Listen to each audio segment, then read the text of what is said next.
L'emozione è tanta, da qualche giorno pure i social pullulano di messaggi di gioia, il mondo del commercio bellunese è pronto a riaprire le botteghe, un lavorio frenetico per accogliere i clienti nel migliore dei modi e in sicurezza dopo oltre 2 mesi di chiusura forzata.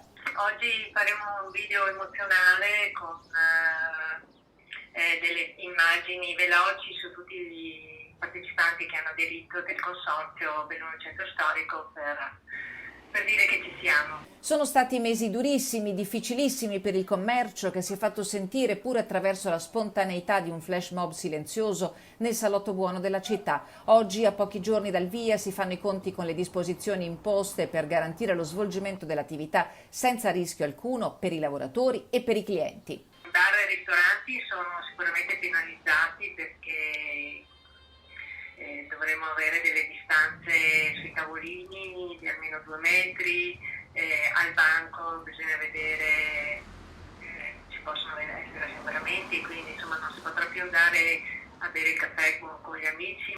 Le procedure di sanificazione sono rigidissime all'interno dei locali. Il futuro, al momento, non può dirsi roseo. Un terno all'otto, dice la presidente del consorzio Belluno Centro. Che soldi, tanto promessi, ancora non arrivano, per cui senza incassare da 2 mesi e mezzo non è facile, non è facile.